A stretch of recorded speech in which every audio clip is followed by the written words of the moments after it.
록 11장 1절에서 19절까지의 말씀입니다. 요한계시록 11장 1절에서 19절의 말씀인데요.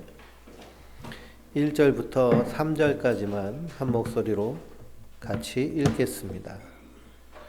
또 내게 지팡이 같은 갈대를 주며 말하기를 일어나서 하나님의 성전과 제단과 그 안에서 경배하는 자들을 측량하되 성전 바깥 마당은 측량하지 말고 그냥 두라.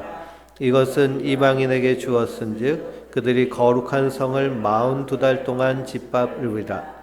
내가 나의 두 증인에게 권세를 주리니 그들이 굵은 베옷을 입고 1260일을 예언하리라. 아멘.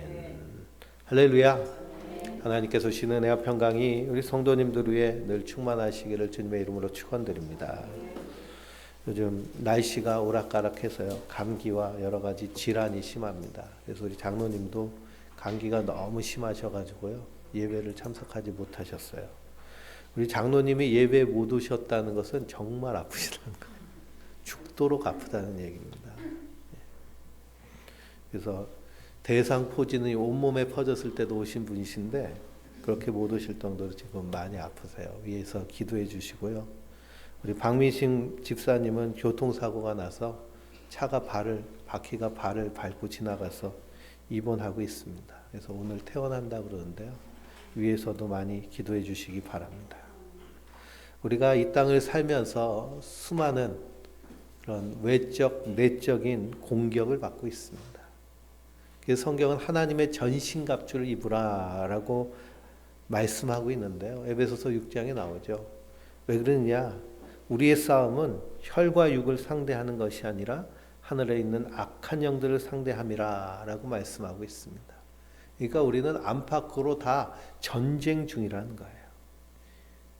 지금 저 중동에서도 전쟁이 일어나고 우크라이나에서도 전쟁이 일어나고 한반도도 사실 휴전 상태죠.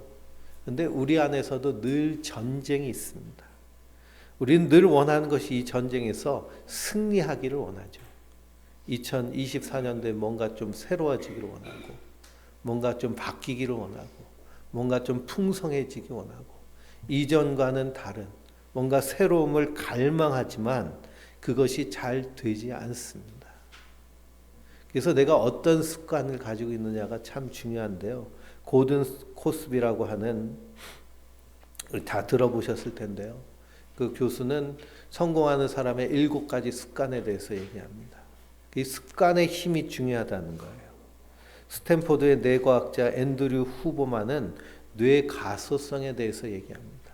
그러니까 뇌는 그냥 가만 놔두면 그냥 멍청해지고요. 계속 사용하면 변화된다는 거예요. 어떻게 사용하느냐에 따라서 우리의 뉴런과 뉴런 사이에 연결되어 있는 신경망의 고속도로가 쫙 뚫리는 겁니다. 신경망의 고속도로가 쫙 뚫리면 그 고속도로가 뚫린 것에 대해서는 즉각적으로 반응하고 그 일을 아주 성공적으로 잘 할 수 있어요. 그러니 불평과 불만을 늘 하는 사람들을 보면 그 불평과 불만을 잘 들어보세요. 어떨까요? 설득력이 있고요. 에너지가 있고 그리고 능력이 있어요. 그 얘기를 계속 들으면 나도 괜히 불평과 불만으로 가득 찹니다. 그분의 뇌에는 무슨 고속도로가 뚫려 있는 거예요? 불평과 불만에 고속도로가 쫙 뚫려 있는 거예요. 그런가 하면 어떤 사람은 어떤 분야에 대해서 아주 탁월합니다. 탁월하다는 것은 그 일에 대해서 우리의 뇌의 신경망의 고속도로가 쫙 뚫려 있다는 거예요. 근데 고속도로가 잘 뚫리는 시기가 있어요. 그것이 0세부터 25세까지랍니다. 0세부터 25세까지는 뭘 배워도 금방 배우고 잘해요. 근데 25이 넘어가면 그 다음부터는 예전 같지가 않죠. 앞자리가 하나씩 바뀔수록 더 잘 안 됩니다. 그러면 그렇다고 아예 할 수 없느냐? 그렇지 않다는 거예요. 중요한 것은 얼마나 일관성을 유지하느냐는 겁니다. 제가 요즘 성경을 필사도 하고 또 시도 필사도 하고 그러는데요. 이렇게 제가 상당한 악필입니다. 그래서 악필을 좀 고정하고 싶은 좀 멋있는 글자체를 가진 목사가 되고 싶다는 그런 갈망이 생겨가지고요. 만년필을 사서 사각사각 하면서 글씨를 씁니다. 그래서 설교 준비를 하기 전에도 성경 필사를 하고, 그래서 요한복음, 요한계시록, 로마서를 필사하고 있거든요. 그래서 중요한 것은 일관성이 매일매일 정확한 시간에 하는 것이 중요해요. 그리고 더 중요한 것이 있는데 그것이 뭐냐 하면 얼마나 이것을 중요하게 여기느냐, 얼마나 간절하게 생각하느냐. 거기에서 우리가 꾸준히 3개월 이상 할 때 우리의 신경망에 도로가 뚫리기 시작하고요. 그것을 꾸준히 계속하면 고속도로가 뚫린다고 이 앤드류 후버만 교수가 얘기합니다. 그리고 우리 안에 어떤 고속도로를 뚫어야 될까요? 우리가 예배의 승리자가 되어야 될 줄 믿습니다. 왜 그러냐? 예배는 하나님과의 관계에서 가장 중요한 열쇠이며 핵심이기 때문이에요. 그러니 이 예배의 중요성을 우리가 뼈저리게 느낀다고 하면 예배에 나오기 전에 준비하는 자세, 예배 자리에 앉아서 찬양하며 말씀을 듣는 자세, 중요하고 절실할 때 거기서 우리의 분명한 자세가 나와요. 한 5일만 굶어 보세요. 그러면 무엇으로 우리의 뇌가 총 집중을 할까요? 먹어야 된다는 것에 총 집중을 해요. 거기에 고속도로가 팍 뚫려요. 어떻게 해서든지 먹기 위해서, 생존을 위해서 뇌가 활성화되는 것처럼 우리의 영의 양식을 내가 먹는 자는 그 중요성을 가지고 이 자리에 나오면 우리가 드린 예배가 하나님과 더 가까이 하는 충만한 예배가 되는 줄 믿습니다. 그러니 2024년 한 해 뭘 하더라도요, 이 일은 정말 중요한가, 이 일이 얼마나 필요한가, 얼마나 간절한가를 한번 생각해 보세요. 간절함 없이, 중요함 없이 만나는 만남은요, 차라리 안 만나는 게 낫습니다. 하나님께 드린 예배 1시간도 정말 간절한 마음으로 이 예배에 집중하기 위해서, 거기에 몰입하고 몰두하기 위해서 힘쓰시기 바랍니다. 그러면요, 핸드폰에 신경 쓸 필요도 없어요. 그냥 꺼버리면 됩니다. 예배의 자리에 나올 때도요, 내 마음과 생각과 몸이 하나님 앞에 드려지기 위해서, 그래서 내 태도와 복장과 모든 것까지도 다 다듬어야 돼요. 취업을 준비하는 사람들이 면접을 보러 가요. 면접을 볼 때 그냥 추리닝 입고 가나요? 그렇지 않죠. 정장을 탁 차려입고 가장 깔끔하고 세련된 모습으로 가서 면접을 봅니다. 왜 그럴까요? 그것이 나에게 중요하다고 여겨지기 때문이에요.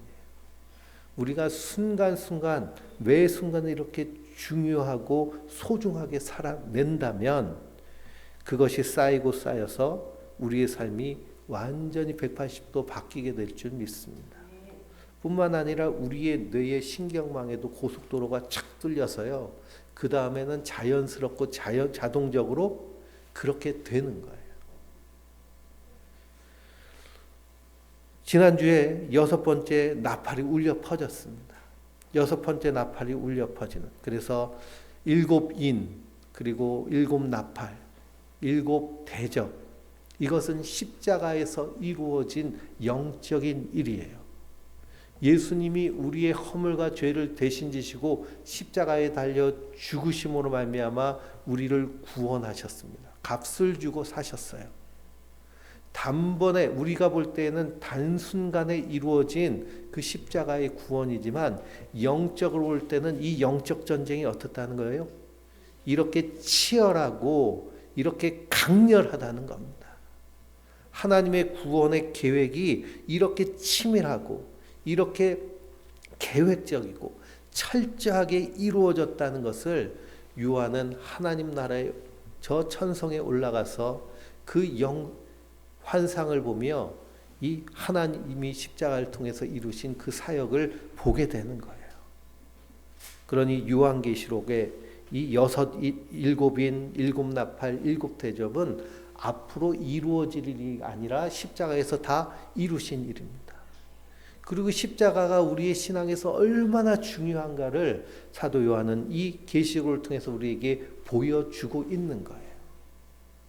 그러니 십자가에서 이루어진 이 치열한 영적인 전쟁, 악한 사단 마귀를 끌어내어서 심판하시기 하시는 하나님의 그 일하심, 그리고 우리를 구원하시는 그 구원을 이 계시록을 통해서 충만히 누리며 그 말씀을 붙잡고 승리해야 될 줄 믿습니다.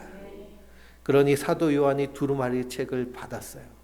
그 책을 먹으라 해서 먹었더니 어떤 일이 일어났을까요? 입에서는 달지만 배에서는 쓰다고 그랬습니다.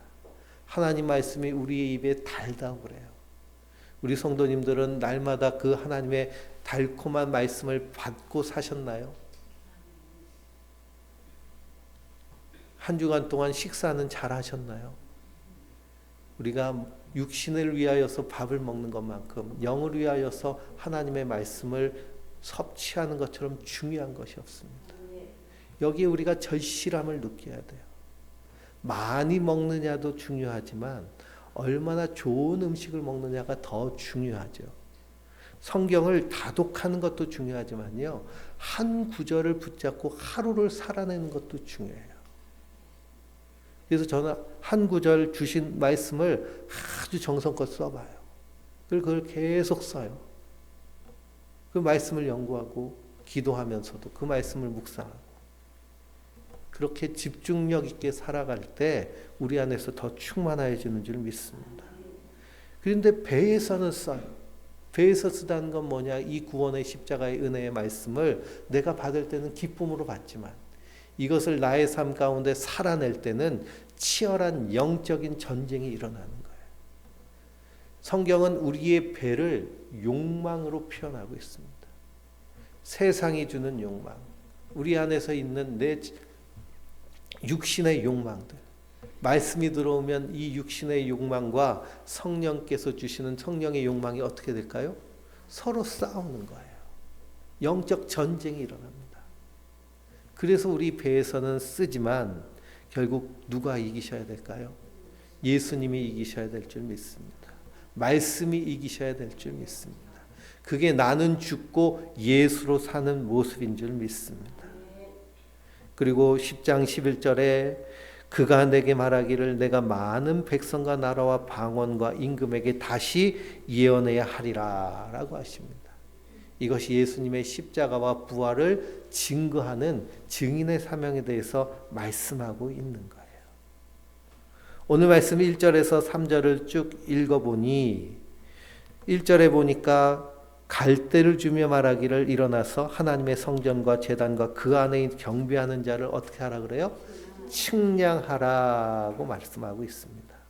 성전을 측량하라는 말씀이요, 구약의 에스겔서 40장과 44장 사이에 나와 있습니다. 성전을 측량하는 이유는 무엇이냐? 성전에 들어오는 자와 들어올 수 없는 자를 구별하는 거예요. 그러면 누구만 측량했어요? 성전 안에 있는 자들만 측량했어요. 성전 안에 있는 자들은 누구를 상징할까요? 구원받은 성도를 상징해요. 구원받은 성도는 하나님의 심판이 아니라 하나님의 구원으로 옮겨진 하나님 나라 백성인 줄 믿습니다.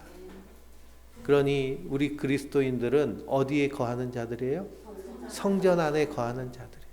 지성소 안에 거하는 자들. 그래서 그 예수님과 동거동락하는 것이 우리 성도들인 줄 믿습니다.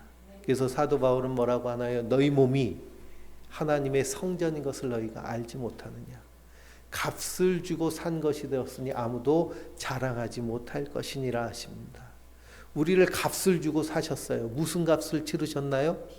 예수님이 하나님이 사람이 돼서 이 땅에 오셔서 우리의 허물과 죄를 다 갚으신 그 피값으로 우리를 사셨어요.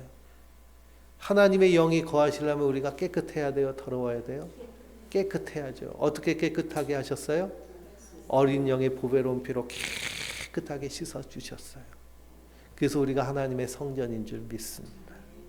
그러니 그 성전만 측량하시는 거예요.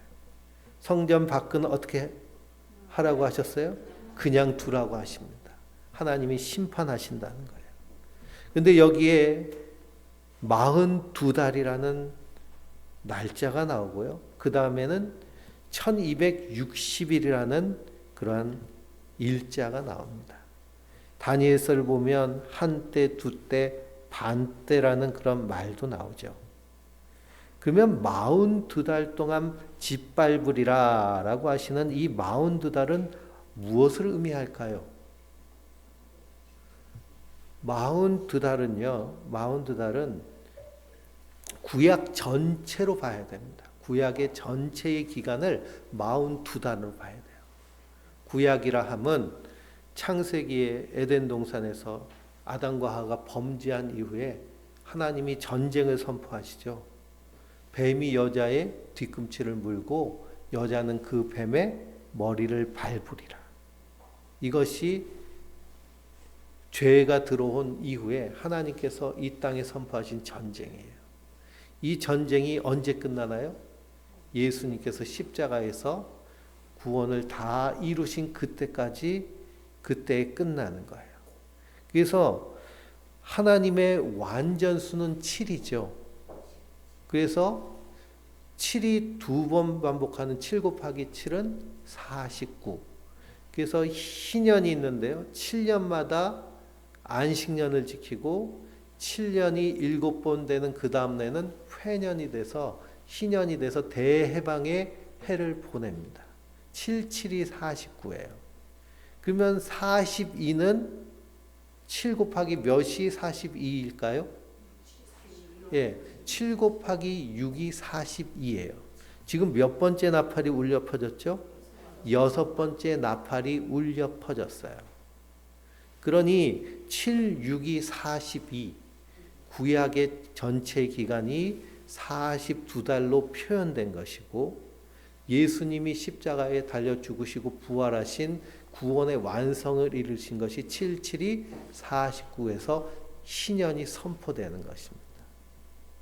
그래서 하나님의 심판과 구원이 1차적으로는 구약에 있는 모든 성도들을 구원하시고 그렇지 않은 자들을 심판하시는 거예요. 그리고 예수님이 다시 오실 때 백보자 심판을 통해서 복음을 받은 하나님의 백성들은 새하늘과 새 땅으로 옮기시고 그렇지 않은 자들은 심판하여서 둘째 사망 불못에 던져지게 되는 거예요. 그러니 1260일은 한 달이 며칠이죠? 한 달이 365일인가요? 네, 30일이죠. 그렇죠? 30일. 30일이 42달이면 1260일이죠. 그래서 같은 의미, 구약의 전 시간을 얘기하고 있습니다. 구약 전체를 얘기해요. 구약의 시대. 그러니 첫 번째 나팔이 불 때부터 6번째 나팔이 불 때까지 임한 심판은 어디에서 임했어요? 구약에서 임했지만 그리스도 밖에 있는 하나님의 언약 밖에 있는 이 세상 가운데 심판하는 그 심판을 의미합니다. 그러니 42달이 온다고 그러면서 지금이 몇 달 됐다 이런 얘기 들을 필요가 없어요. 주님께서 이루신 구원의 그 영적인 전쟁을 이렇게 일자로 표현하고 있는 겁니다. 그래서 마태복음 1장에 보면 예수님의 족보가 나와요. 예수님의 족보가 나오는데 아브라함부터 다윗까지 14대요. 다윗부터 바벨론에 사로잡힐 때까지 14대요. 바벨론에서 사로잡힌 후에 그리스도 때까지 14대더라 라고 그랬습니다. 14 더하기 14 더하기 14는 몇일까요? 42죠. 네, 42. 그러니 구약의 전 시간을 42라는 숫자로 표현한 거예요. 그래서 성전 안에 있는 자들은 계수함을 받고 하나님 나라로. 그래서 성전 안에 있는 자를 계수했더니 우리가 여섯째 인을 떼기 전에 보니 구원받은 수가 몇 명이었어요? 14만 4천이었어요. 그러니 그 숫자는 구약의 성도들 숫자입니다. 하나님의 구원은 한 사람도 더함이나 빠짐이 없다는 것을 의미해요. 그러니 1260일 동안 예언하는데요. 누가 예언해요? 두 증인이 예언합니다.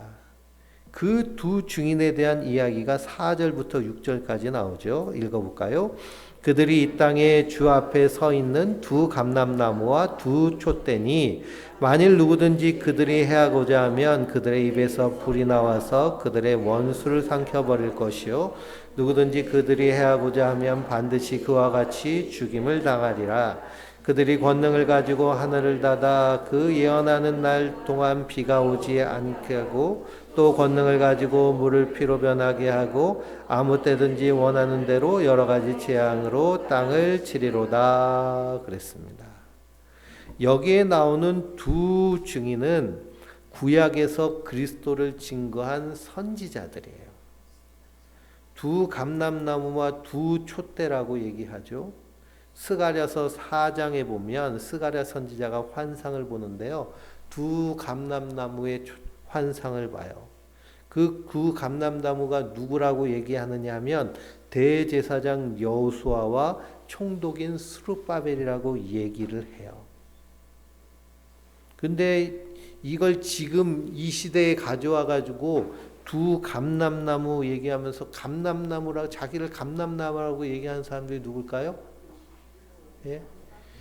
박태선으로부터 해가지고요. 이단 사이비들은 다 자기가 감람나무래요. 다 자기가 촛대래요. 자기가 증인이래요. 그래서 여호와의 증인도 몇 명씩 돌아다녀요? 2명씩 돌아다녀요. 2명씩. 예, 꼭 둘이 쌍을 이어서. 왜냐? 두 증인이기 때문에.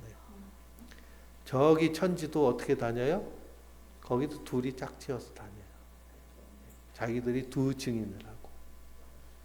그런데 이 두 증인, 두 감람나무, 두 촛대는 구약의 선지자를 의미하고요. 구약을 읽어보면 비가 오지 않는 것을 하늘을 향해서 외칠 때 비가 그냥 하늘이 노새처럼 굳어버려가지고 비가 3년 반 동안 안 오게 한 선지자가 누굴까요? 엘리야죠. 물을 피로 변하게 하여서 여러 가지 재앙을 내린 선지자는 누굴까요? 모세예요. 요단 저기 나일강이 피바다가 되잖아요. 구약을 말할 때 율법과 선지자라고 얘기합니다.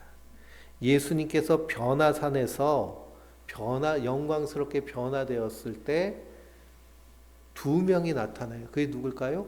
모세와 엘리야입니다.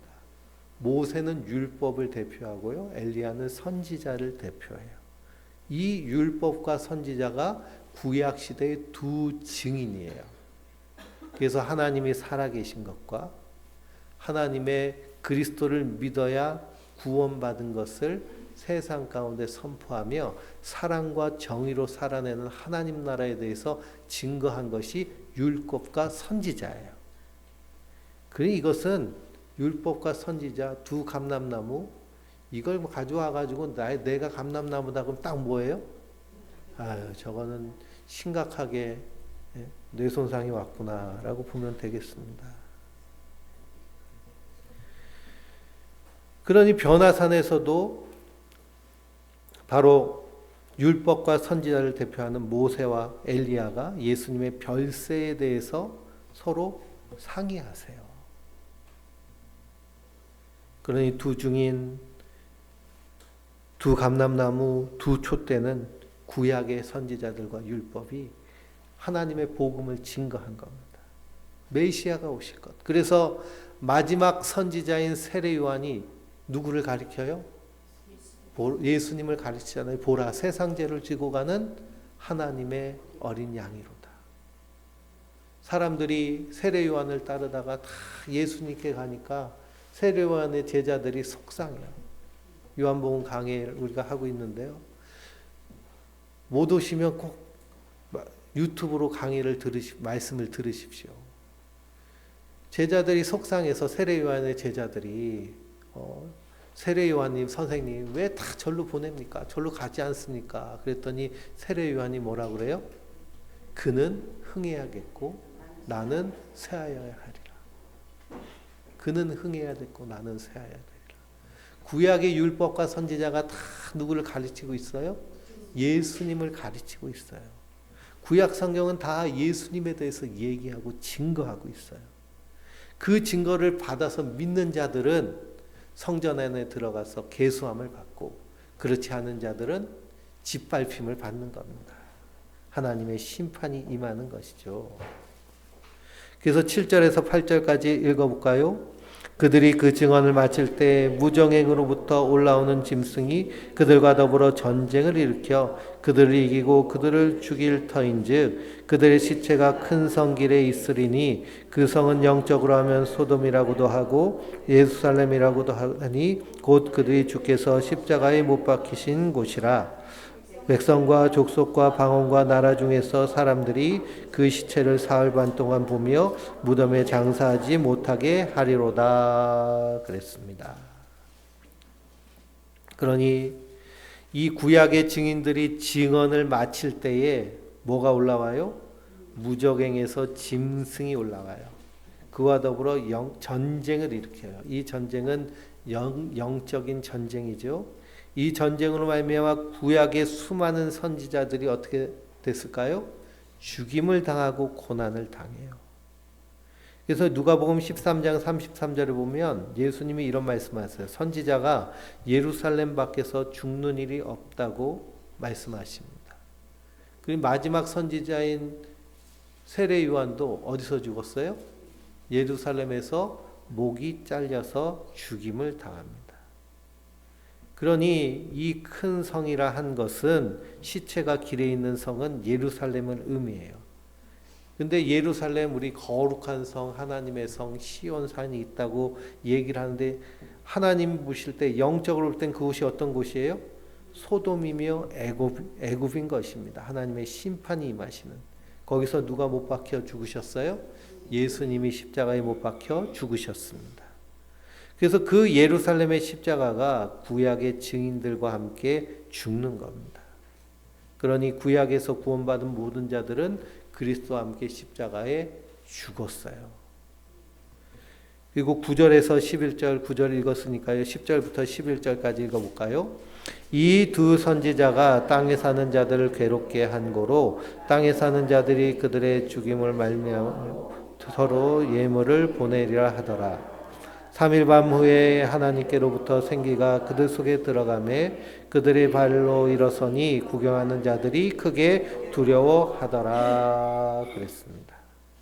그러니 구약의 증인들, 율법과 선지자로 대표되는 증인들이 예루살렘에서 십자가에서 예수님과 함께 죽는 일은 영적인 일이죠. 그리고 이 영적으로 일어난 일을 지금 요한이 보고 있습니다.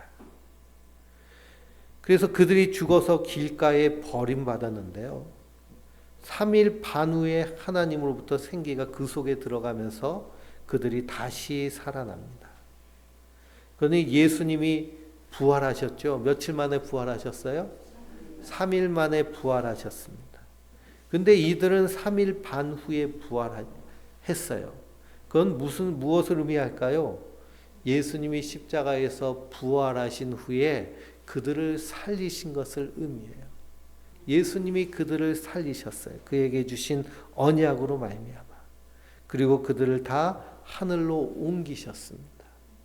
그러니 예수님의 십자가 사역으로 구약의 성도들은 다 하늘로 옮겨져 있어요.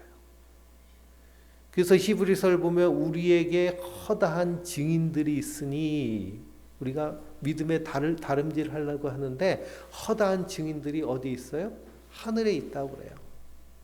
허다한 증인, 하늘에 있는 증인들은 다 어떤 사람들일까요? 구약의 성도들을 얘기해요. 그래서 구약의 성도들이 신약의 성도들을 어떻게 하고 있을까요? 응원하고 있는 거예요. 간구하고 있는 거예요.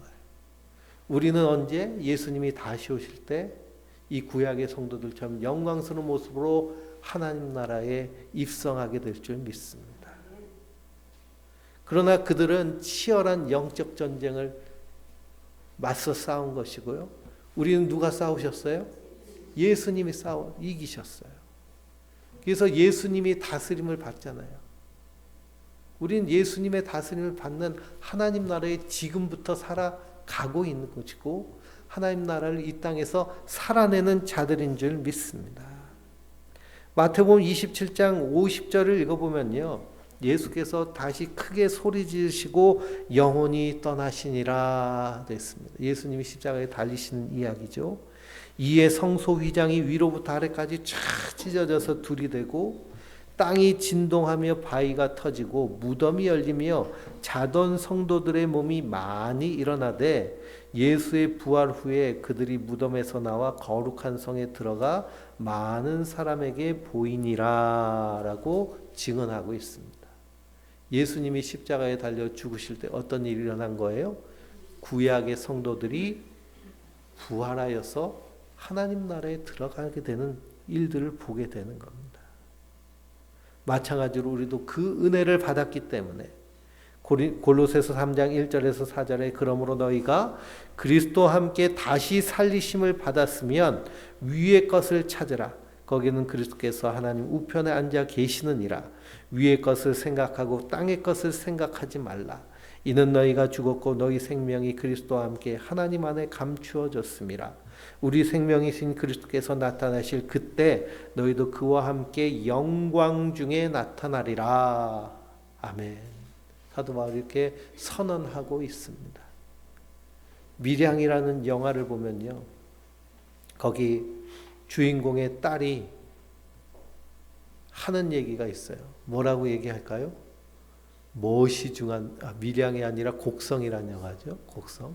거기서 무엇이 중한디 그래요. 무엇이 중한디. 무엇이 중요하냐는 거예요.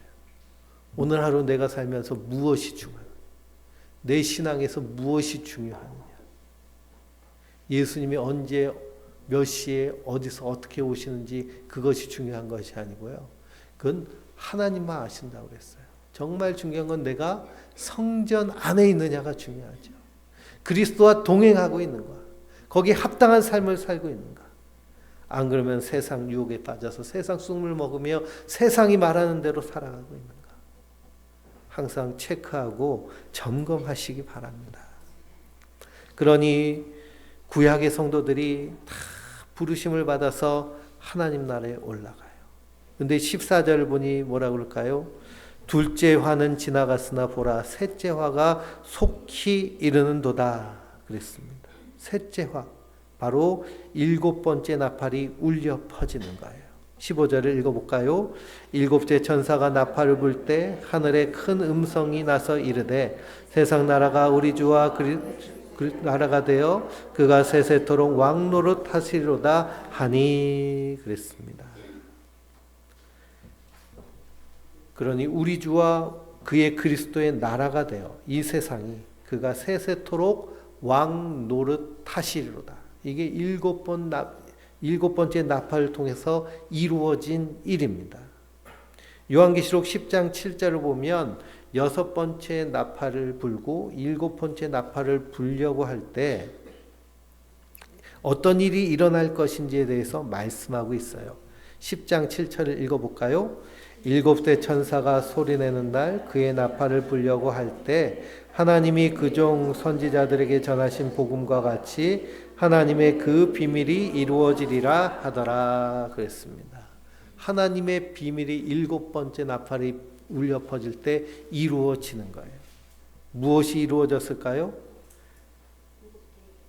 그리스도께서 영원한 왕이 되시는 겁니다. 그리스도께서 영원한 왕이 되세요. 다니엘서 2장을 보면 느부갓네살 왕이 환상을 보죠. 큰 신상이 서 있는데요. 머리는 금이요, 몸은 은이요, 몸통은 동이요, 다리는 놋과 진흙 이렇게 되어 있는 것인데 이 큰 신상이 어떻게 될까요? 하늘에서 떠 있는 돌이 쳐가지고 완전히 박살내는 겁니다. 이것은 바로 그리스도께서 이 땅에 왕권을 가지시고 왕이 되신다는 것을 의미해요. 누가복음 1장을 보면 그리스도께서 잉태하실 것에 대해서 마리아에게 수태고지를 하면서 뭐라고 하느냐. 그는 큰 자가 되고 지극히 높으신 이의 아들이라 일컬어질 것이요. 주 하나님께서 그 조상 다윗의 왕위를 그에게 주시리니 영원히 야곱의 집을 왕으로 다스릴 것이며 그 나라가 무궁하리라 라고 그랬습니다.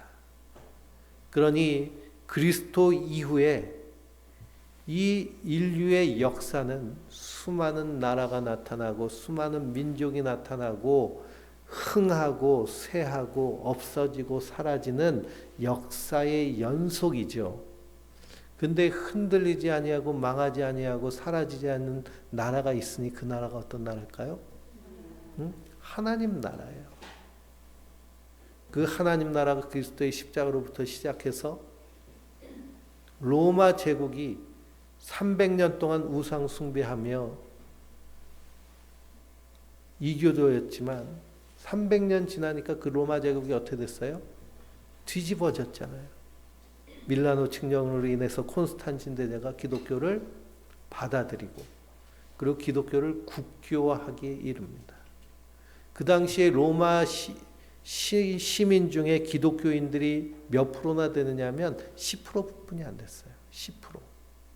10% 정도 되는 그리스도인들이 믿음으로 바로 서니까요. 로마 제국 전체가 완전히 뒤집어 엎어지는 겁니다. 그리고 이 로마 제국이 북진을 하면서 문명이 더 서양으로 올라가죠. 유럽 지역으로. 그러면서 세계의 중심이 어디가 될까요? 유럽이 돼요. 근데 유럽에서의 그 중심이 되면서 거기서 핵심적으로 가지고 있는 공통적인 모습은 어떤 모습일까요? 기독교의 신앙을 가지고 있다는 거예요. 그래서 이 유럽 나라들의 국기를 보면 다 뭐가 있어요? 십자가가 다 있어요. 그건 뭐냐? 하나님 나라의 가치를 가지고 세워졌다는 것을 의미해요. 거기서부터 시작된 민주주의, 자유, 평등, 박애 이런 모든 성경적 가치가 그 나라를 통해서 이루어지고 그것이 온 세계에 전파되고 있습니다. 그래서 눈에 보이는 나라가 아니라 영적으로 볼 때 예수님은 지금 왕노로 타고 계시는 거예요. 그분이 우리의 왕이시잖아요. 그게 나는 어느 나라 백성이에요? 하나님 나라 백성이에요. 대한민국 백성인과 동시에 하나님 나라 백성입니다. 그래서 하나님 나라의 법을 따라서 사는 것, 그것이 성도의 모습이에요. 이것이 그리스도가 십자가로 통해서 이루신 천년 왕국입니다. 근데 나중에 성경을 계속 읽어보면 천년 왕국 그 때가 참에 또 마귀가 올라오죠.